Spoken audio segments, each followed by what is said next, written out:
కృష్ణ మాతాజీ ప్రణామాలు. హరే కృష్ణ మాతాజీ ప్రణామాలు. హరే కృష్ణ మాతాజీ దండవత్ ప్రణామం. హరే కృష్ణ మాతాజీ దండవత్ ప్రణామం మాతా.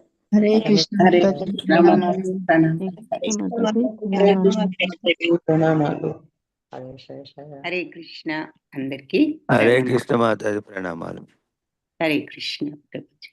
హరే కృష్ణ మాతాజీ. హరే కృష్ణ మాతాజీ ప్రణామాలు. హరే కృష్ణ మాతాజీ. ఓం నమో భగవతే వాసుదేవాయ. ఓం నమో భగవతే వాసుదేవాయ. ఓం నమో భగవతే వాసుదేవాయ. ఓం నమో భగవతే వాసుదేవాయ. ఓం నమో భగవతే వాసుదేవాయ. ఓం నమో భగవతే వాసుదేవాయ. సో ఈరోజు నిన్న 12వ శ్లోకం క్లుప్తంగా చూసాము.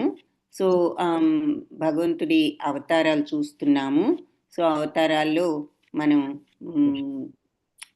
గర్భోదక సాయి విష్ణు అవతారం దగ్గర నుంచి మొదలుకొని ఇప్పటి వరకు, తర్వాత మరి వరాహ అవతారము,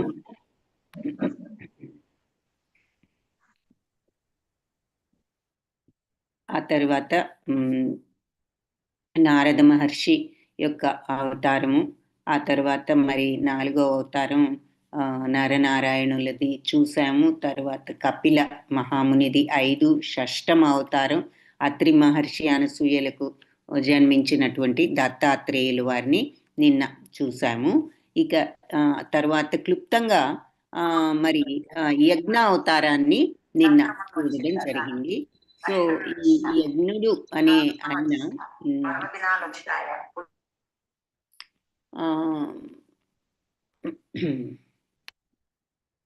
ఈ యజ్ఞుడు అనేటటువంటి అవతారం మరి ఎవరు అంటే తతసప్తమ 7వ అవతారం.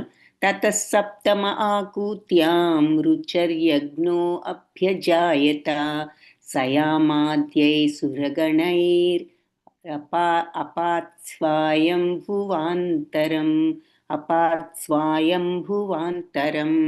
సో ఇది మరి తరువాత సప్తమ ఆకూత్య అంటే సప్తమ అవతారంలో ఆకూతి యొక్క గర్భం నందు మరి రుచే అంటే ఈ ప్రజాపతి అయిన రుచి ద్వారా యజ్ఞుడు అనేటటువంటి ఆ యజ్ఞుడు అభ్యజాయత అవతరించారు.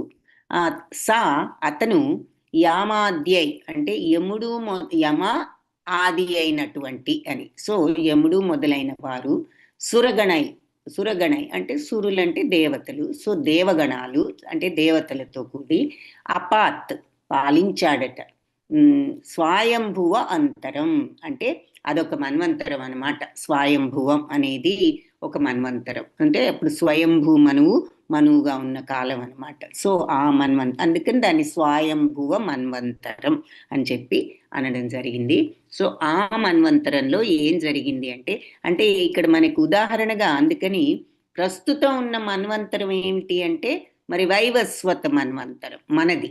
సో అలా మరి ఒక్కొక్క మన్వంతరానికి ఒక్కొక్క మను ఉంటారు కాబట్టి ఆ టైంలో ఈ స్వయంభూ మను ఉన్న మన్వంతర కాలంలో ఈ ప్రజాపతి అయినటువంటి రుచి, ఆయన భార్య ఆకూతి, వీరికి కలిగినటువంటి తనయుడు యజ్ఞుడు. ఆయన సప్తమ అవతారము, 7వ అవతారము దత్తాత్రేయుల తరువాత. సో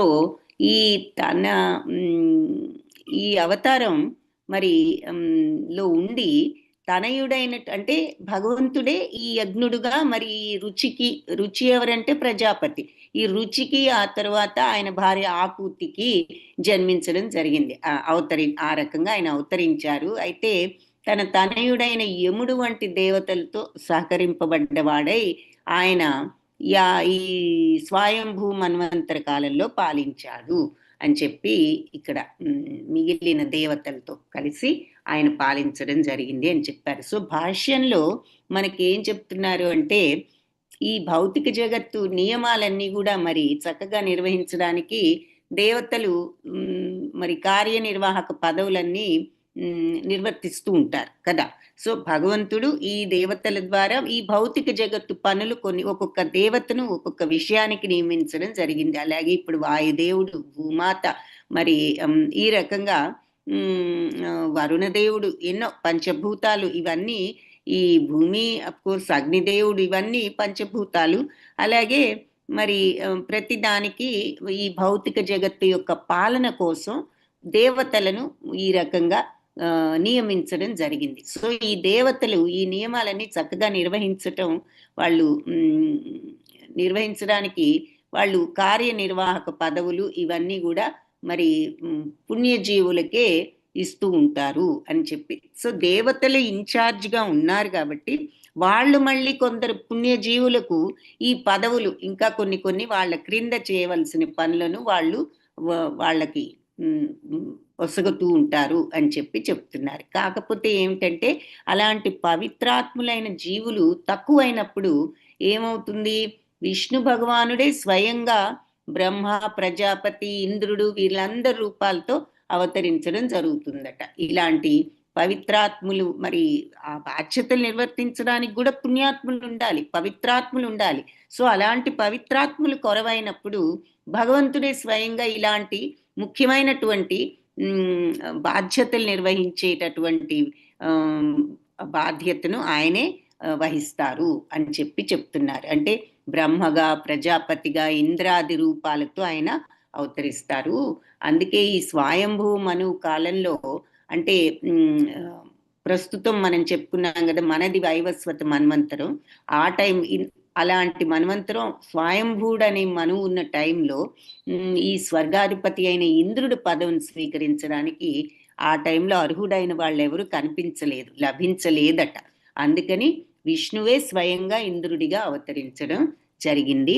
ఆ రకంగా ఆయన యజ్ఞుడి రూపంలో తన పుత్రులైన యమాది దేవతలచే వాళ్ళ సహాయంతో ఇలా లోకపాలనా వ్యవహారాలన్నీ కూడా ఆయన ఆ అవతారంలో చేయడం జరిగింది. సో ఆ టైంలో ఈ స్వయంభూ ముని మన్వంతరంలో సరి అయినటువంటి వాళ్ళు ఈ ఇంద్ర పదవికి ఎవరూ లేకపోవడంతో స్వయంగా భగవంతుడే యజ్ఞుడి రూపంలో వచ్చి ఆ పదవిని నిర్వర్తించడం జరిగింది అని చెప్పి ఈ శ్లోకంలో మనకి చెప్తున్నారు. సో అది ఆయన యొక్క సప్తమ అవతారము.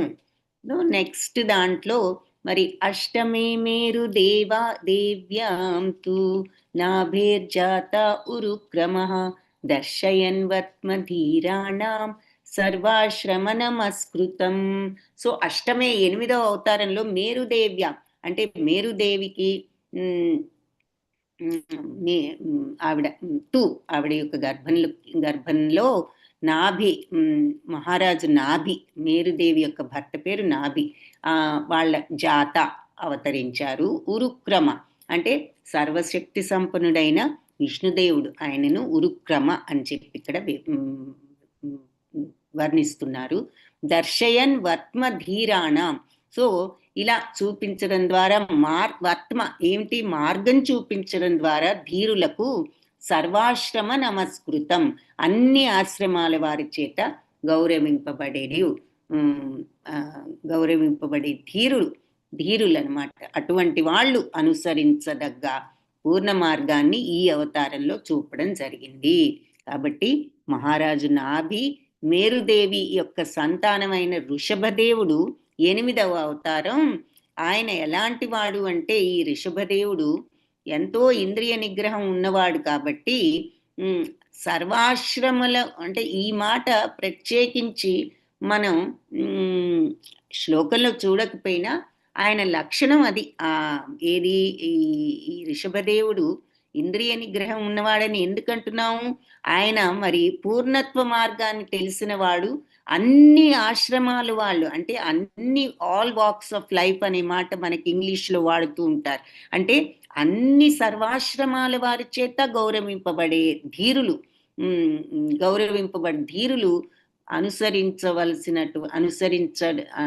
అనుసరించేటటువంటి పూర్ణత్వ మార్గాన్ని ఈ అవతారంలో చూపించారు.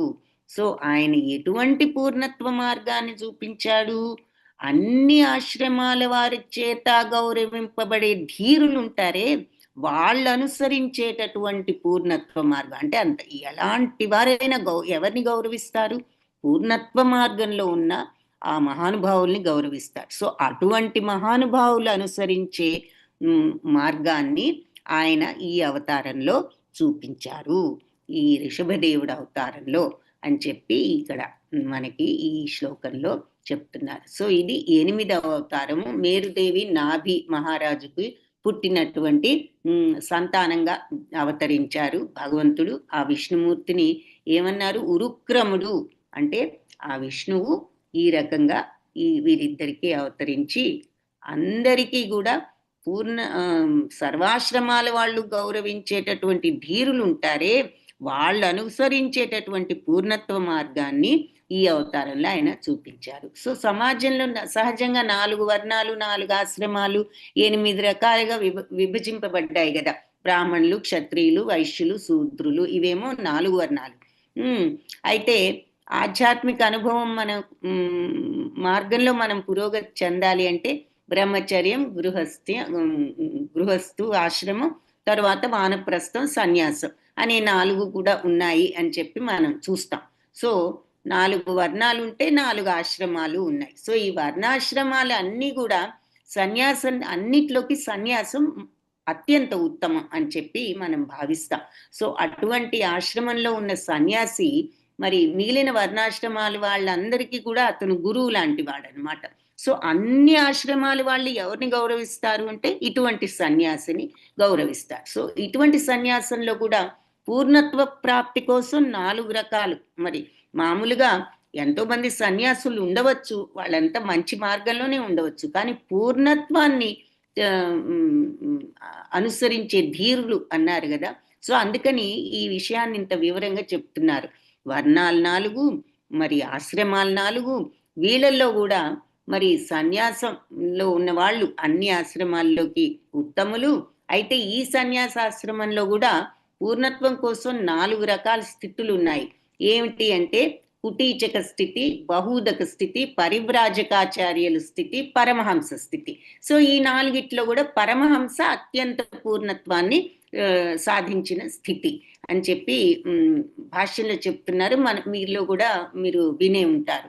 కాబట్టి అది కాబట్టి ఇటువంటి స్థితిని పూర్ణత్వం సాధించిన ఈ పరమహంసల్ని అన్ని ఆశ్రమాల వాళ్ళు కూడా గౌరవిస్తారు. సో మహారాజు అయిన ఈ నాభి మేరుదేవి తనయుడైన ఋషభదేవుడు మరి విష్ణువు యొక్క అవతారమే అని చెప్పి మనం చూసాం. కాబట్టి తన స్వీయ స్థితిని శుద్ధిపరుచుకుని పూర్ణత్వ మార్గాన్ని మరి తపస్సు ద్వారా అనుసరించాలి అని చెప్పి ఆయన తన కుమారులందరికీ ఉపదేశించడం జరిగింది. సో ఈ స్వీయ స్థితిని శుద్ధిపరిచి మరి ఎప్పుడు కూడా వృద్ధి చెందేటట్లుగా నిత్యము ఈ ఆధ్యాత్మిక స్థితి మనిషికి కలిగించేది ఏమిటి అంటే తపస్సు.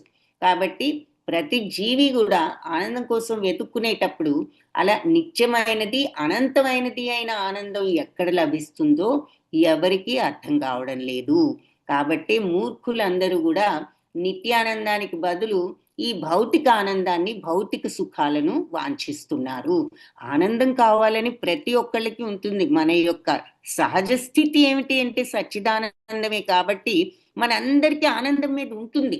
కానీ ఈ కోరిక, ఈ రాగద్వేషాలతో నిండి ఆ నిజమైన సచ్చిదానందం మనలో ఉన్న మనం చూడలేక ఆ ఆనందం కోసం బయట చూస్తూ ఈ భౌతిక ప్రపంచంలో వెతుక్కుంటున్నాం ఆ ఆనందం. అదే ఇక్కడ చెప్తున్నారు. తాత్కాలికమైన ఇలా ఇంద్రియ సుఖాలు మరి జంతువులు, శునకాలు, సూకరాలు వీటికి కూడా లభిస్తోంది. ఏది కొంచెం ఫుడ్ తింటే ఆనందిస్తాము, మంచి నిద్ర పడితే ఆనందిస్తాము, ఏదైనా మనకి ఇష్టమైన విషయం సుఖం ఏదైనా కలిగితే ఆనందిస్తాము. సో ఇలాంటివి జంతువులు కూడా వాటికి నచ్చిన విషయాలు జరిగినప్పుడు ఆనందిస్తూనే ఉంటాయి. కాబట్టి మనం కూడా అదే స్టేజ్లో ఉంటూ ఆ విషయాన్ని మనం తెలుసుకోలేకుండా ఉన్నాం. మనం ఏదో ఆనందంలో ఉన్నాం అనుకుంటున్నాం, కానీ మనం కూడా ఈ జంతువులతో పాటు అటువంటి ఆనందాన్ని పొందుతున్నాం, కానీ నిజమైన ఆనందాన్ని మనం తెలుసుకోలేని స్థితిలో ఉన్నామండి. ఆ తుచ్చ సౌఖ్యం అనుభవిస్తూ మనకు అర్థం కావడం లేదు అని చెప్పి చెప్తున్నారు. సో మానవ జన్మతో సహా ప్రతి జీవి కూడా మరి జీవజాతిలోనూ ఇలాంటి సుఖం పుష్కలంగానే ఉంటుంది, ఏది భౌతిక సుఖం. కానీ మనుష్యులమై ఉన్నాం కాబట్టి ఇలాంటి తుచ్చమైన సుఖాల కోసం మనం ఉద్దేశింపబడలేదు. మానవ జన్మ ఆధ్యాత్మిక అనుభవం కోసం స్వచ్ఛందంగా మనం ఆ తపో మార్గంలో ద్వారా మనం ఈ భౌతిక సుఖాల నుండి విరమించుకొని నిజమైనటువంటి ఆ సహజానంద స్థితిని తెలుసుకోవాలి. అది తపస్సు, అదే సాధనే తపస్సు. మనం చేసే ఆ సాధన, ఆ ప్రాక్టీసే తపస్సు. అది ఎటువంటి తపస్సు? ఇంద్రియ భోగాల నుంచి దూరమైన వాళ్ళే ధీరులు. కాబట్టి అలాంటి ధీరులే సన్యాసాన్ని స్వీకరిస్తారు.